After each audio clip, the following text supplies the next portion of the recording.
Today I'm going to talk about something that is kind of heavy on my heart. I want to talk about it because I know I'm not the only one that's gone through a situation like this. This is my confession booth, I guess.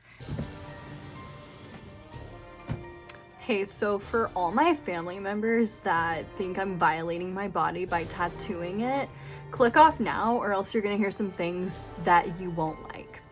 And if you're only interested in the rash portion, then click to this timestamp. Let's get started. I have developed this relationship with my tattoo guy over the last couple years. I initially went to him because I have sensitive skin and I hate to be like that person that's like, I don't like other girls. My skin does bruise very easily and it's also easy to go too deep. I had a bad experience with someone that worked out of his tattoo studio that did this tattoo. It was just overworked so much that it scarred really bad. I did not want it this thick. I like fine lines, and I know in the tattoo community saying fine line is kind of controversial because people want fine line stuff, but is it going to age well? Is it going to stay there? A part of fine line that people don't understand is like lettering. If it's fine enough, it will just blend together over time as you age. The matching piece, the guy who was different at the time convinced me to get it bigger and more loopy so that it would be visible over time as you age. And you know, over the years of getting tattoos, I have come to realize that, and my pieces have gotten bigger and bigger because I want them to age well. And I think that was something that I was afraid of, is getting something big when I was starting out my tattoo journey. You see the choices you make happen on you over time. You kind of change your mind. There's like the outline needle, which is like kind of a thick, like singular or group of needles that will do an outline. And then you can shade after that, which is like finer needles. And some people will take like those finer needles and just only use the fine line for tattoos. And, you know, some drawbacks of this are it might disappear over time. You might need to get it touched up. So I would rather go too light and get it touched up over time than go too deep and blow out, which is where you go too deep and the ink spills in your skin, or you bust a blood vessel or something, or and you're bruising me. I can kind of tell when things are going too deep. And I originally went to this guy that I'll be talking about today because he understood my apprehension for people going too deep, people overworking, and he was just going to be very careful. Time goes by, I get a few tattoos. He becomes less and less receptive to me telling him that he's going too deep. And I think part of it is that tattoo artists are professionals. They work with people all the time. This guy has been doing this like all his life, I'm pretty sure. So I think a lot of times people are just worried about pain. And I am not, it's not about the pain for me. It's not about the pain. It's about going too deep and bruising me and blowing me out, which has happened to me from others.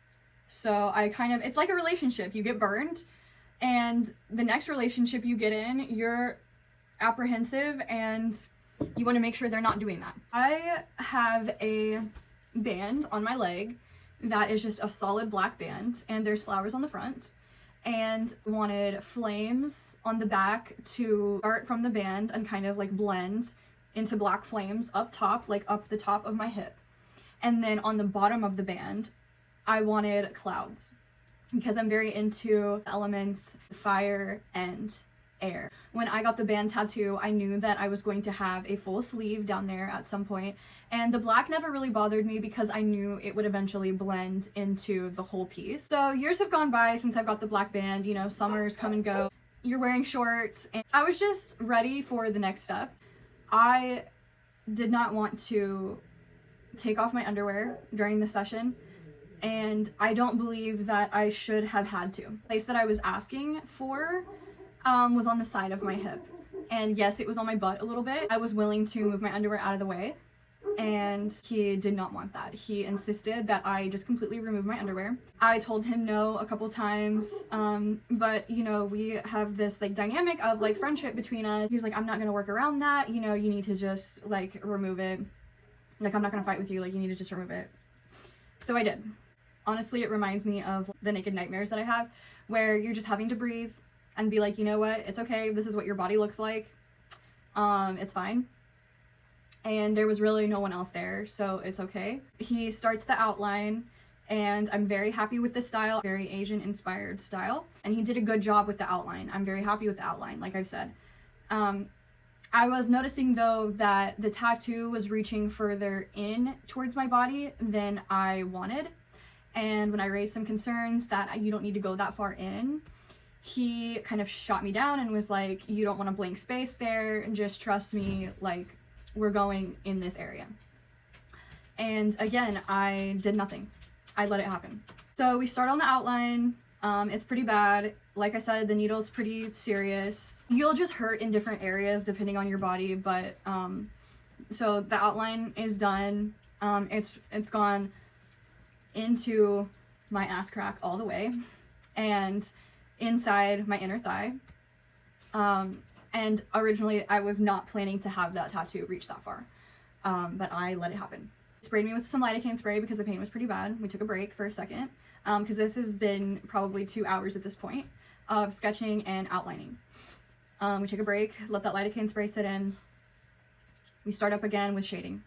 And, you know, I thought I had been pretty clear about what I wanted.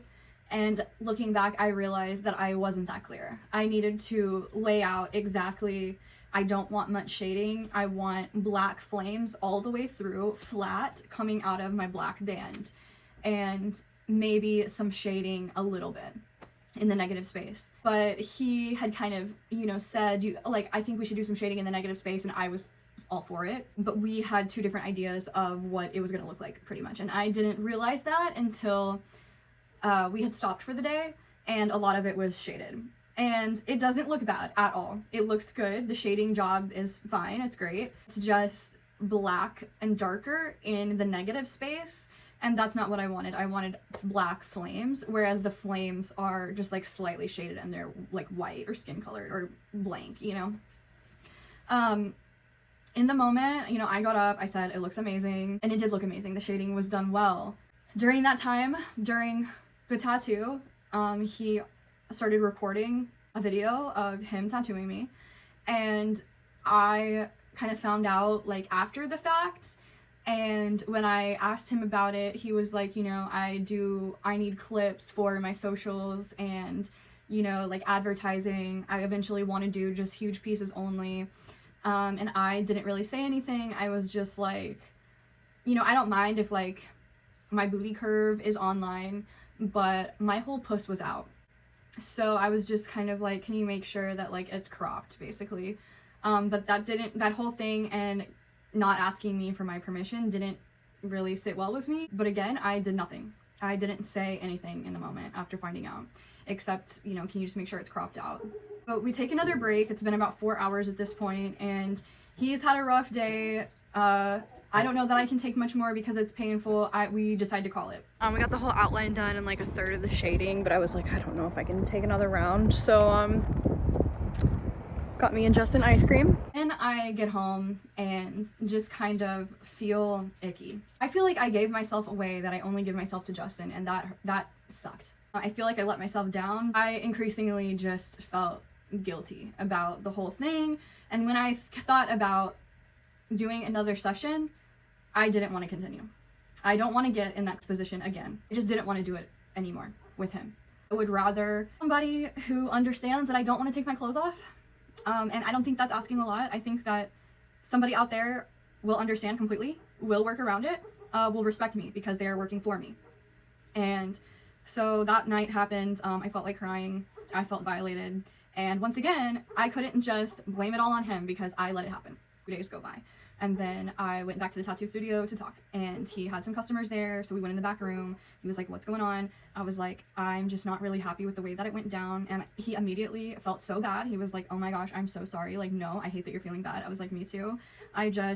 The shading isn't exactly what I was wanting, and he felt really bad because, you know, it's permanent pretty much. And I was like, it's okay. I'm trying to make him feel better. And I was like, it's okay. It doesn't look bad at all. It looks good. It's just not the style that I was wanting. And again, I take responsibility for some of that because I didn't make my vision absolutely clear. But there are some things that when I would feel that you were going too deep, you were not having it. Or when I was like, I don't want you to go so far in, you were not having. I told him, like, you can't be told no, and you can't take criticism. Like, he's taking it now because it's very serious, and he told me in the moment, he was like, you know, I need to hear this. Like, I hate that you feel that way. And I was like, I just don't want to continue this tattoo with you. And because I've paid for the thing in full, I feel like I'm owed some money back. Okay, yes, like I will pay you back. And I was like, what can we agree on? Do you think half? And he was like, yeah, let's do half. But I'm with some clients right now. Can we talk about this later? I left and I made sure to tell him in front of the clients, I feel so much better after talking. Thanks, man. We fist bumped. I left. I didn't hear from him, and then I reached out a couple times. Still, he was responding, but he was not reaching back out to me to talk more or clear up things. Weeks after this has all gone by, I was like, hey, I'm coming by tomorrow to talk. And we talked today, and it didn't go as good as I would want. I have some videos that I took right after the experience. It didn't end well, as you can probably imagine. I really hoped that it would, because like in my mind I was not burning the bridge forever. Say I wanted something on like my arm or like my calf or whatever, you know. I have developed a good relationship with this guy over the last 2 years, and that's over now. We did get paid, which is good, but I know that he is hurt and he told me that he feels gaslit by the things I've said, and that he thinks I'm having buyer's remorse, which I told him if I got the whole tattoo and then regretted it, that's buyer's remorse, but I did not get the whole tattoo. And that's why I feel that I'm owed some back. I stayed calm the whole time and barely talked, except to defend myself when needed, and was trying to clear up the things that he was telling me, that I came in and told him that I didn't like it and he just did his own thing, and that's not true. You know, I just gotta walk away, but I still feel like crying. What's hard is letting people think whatever they want about you, even when it's not true, especially when people talk about you and shit on your name and say things you didn't say you acted like you didn't act. That's hard, just letting that be there and moving on. And this is actually happening to one of my friends as well, not with tattoos, but it hurts. Anyone who really knows you is going to know the truth. And, you know, why do people's opinion that you're never going to meet or see or care about, why does their opinion matter? No. Well, I know I did the right thing for me, and she's what matters the most to me. So, yeah, it's going to take some time to let all that go. I just keep remembering how he looked before I left and how we left it. And that sucks because I really deep in my heart wish that we could have been cool. I don't like the things that you're saying about me. I wish we could just be cool. And that's how I feel with a lot of people in my life. Which may surprise you because I'm very scorched earth sometimes. But at the end of the day, I don't want conflict just sitting there. Like, I want to just be cool. Probably never go back there because I doubt he wants to deal with me. I wish that I had just walked out. Was I afraid of hurting his feelings? I don't know. I think so often women are like taught to think about the feelings of others and not make waves or anything, or don't be a bitch. And I want to be cool. I don't want to be a bitch. I want to be able to handle whatever, but not at the expense of sharing something with somebody that I never should have shared with them. In that way, I feel like I let myself down. I feel like I let Justin down. And of course, Justin is not making me feel bad about this in any way. He just is upset for me, is mad for me, wants to take my pain away. Wanted a record of him saying he would pay me in case he decided to go back on his word. Really should have recorded the conversation the first time I went in, but I didn't, because that was when he initially agreed to pay me. I recorded the conversation, and then it was 20 minutes long, and I played it for Justin when I got home. And honestly, I wish that I could go point by point that he made and just talk about the ridiculousness of it, but I'm not going to do that. I'm hearing it back, you know, reasons for recording that didn't make any sense. Like, if you wanted security cameras, put a security camera in there. Hearing it back, you're dealing with a person that doesn't want to listen to you or hear you. Let's just say I feel like anyone who hears it would understand me. So, yeah. Let's move on to the makeup section. So this is a liquid lipstick that was on clearance about Face brand. I just use it on my eyes because I don't like the color on my mouth. Then lately what I've been doing is just taking this like flat concealer brush that I've had from Bare Minerals for a really long time, and then I'll take some glitter and just tap it in the middle. Usually I tap it in the middle before it dries, but I obviously let it dry for a while just now. So I'm kind of doing like a halo eye in that way. Halo eye just means like dark on the inside, dark on the outside, light on top, you know, like around, I don't know. Which I don't do often. Mostly I do darker on the outside. But I'm using my Pat McGrath palette because I just want some good glitter. I'm going to use this liquid makeup by Mineral Fusion. And it just pours out of the bottle. And it's kind of dark for me, but I have been tanning. And that leads me into my next story. I got sick in December. You guys saw in the video. Then I got sick in January, which you also may have seen in the video, every month. And that's been kind of rough. I got this weird spot that appeared on my back. I do think it was itchy at first. And it itched for a while and then it went away. And then the red spot grew into a tan spot, like the redness kind of went away, but the spot kept growing. Have the exfoliating gloves, you know, that a lot of us girls have. So this shade is kind of dark, I think.